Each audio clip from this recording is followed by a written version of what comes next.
In the ancient world, when your nation was conquered, your God was dead. The Moabites, the Edomites, the Philistines, when their states fell, their religions vanished. Right? So when Babylon burned Jerusalem to the ground in 586 BCE, destroyed the temple, and dragged the king away in chains, the religion of Israel should have died too. It didn't. In fact, it became the foundation of the three largest religions on earth. How? The answer lies in one of the most audacious reinterpretations of history ever written. To understand how this survival was possible, we need to understand what defeat meant in the ancient world. In the ancient Near East, war between nations was war between gods. If Babylon defeated Judah, that meant Marduk defeated Yahweh. The logical response was to abandon the losing god and worship the winner. This wasn't cynicism, it was common sense. Divine power proved itself through military victory. Every other conquered people followed this path. When Moab fell, Chemosh worship disappeared. When Philistia fell, Dagon worship disappeared. The conquered adopted the gods of their conquerors, and within a generation or two, the old religion was gone. This was the default. This was what should have happened to Israel. But a group of writers, scholars call them the Deuteronomistic historians, propose something radically different. The Deuteronomistic historian, a biblical author or school of authors who shaped the books from Deuteronomy through 2 Kings, writing during or after the Babylonian exile, flipped the logic of defeat entirely. Destruction wasn't proof of God's weakness, it was proof of God's power.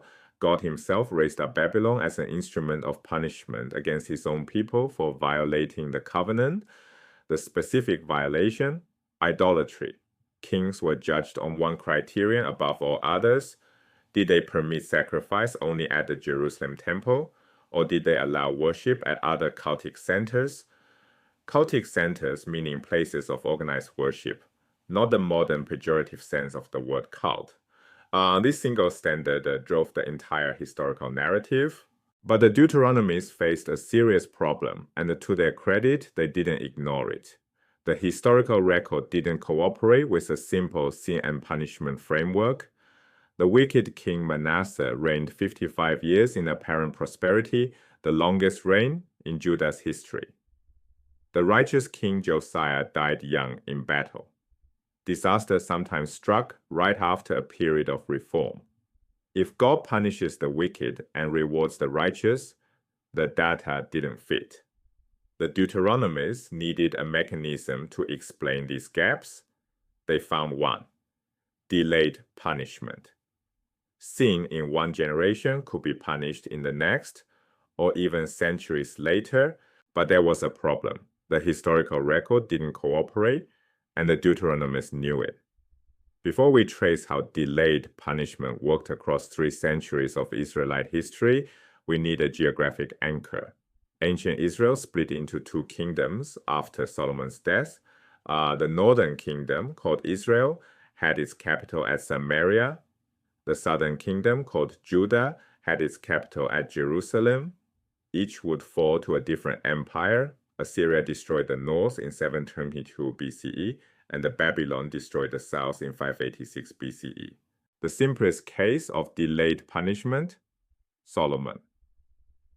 Around 960 BCE, Solomon, Israel's greatest king, builder of the temple itself, constructed altars to foreign gods for his foreign wives, Chemosh, Molech, Ashtoreth.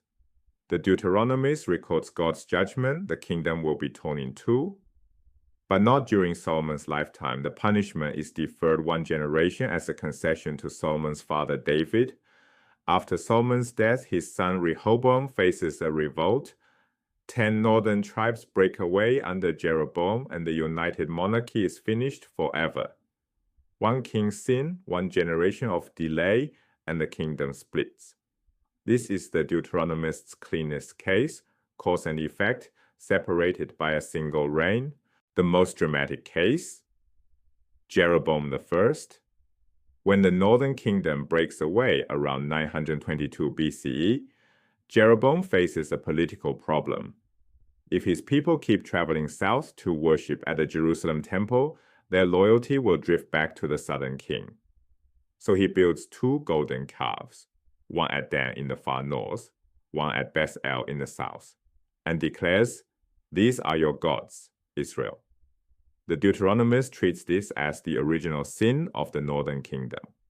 Every subsequent northern king is measured against it. He did not depart from the sins of Jeroboam. That phrase repeats like a drumbeat through the text. The punishment comes in 722 BCE when Assyria conquers Samaria and scatters the population. 200 years of accumulated guilt paid in full by a generation that never built those calves. The most complex and poignant case, Manasseh and Josiah. King Manasseh, who reigned from roughly 690 to 640 BCE, turned the Jerusalem temple itself into a pagan shrine.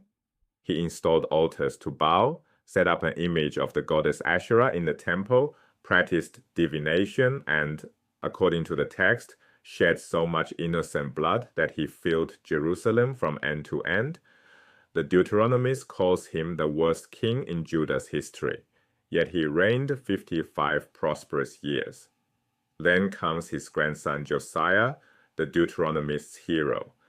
Josiah discovers a lost book of the law in the temple, launches sweeping reforms, tears down pagan shrines, centralizes all worship in Jerusalem. He does everything right.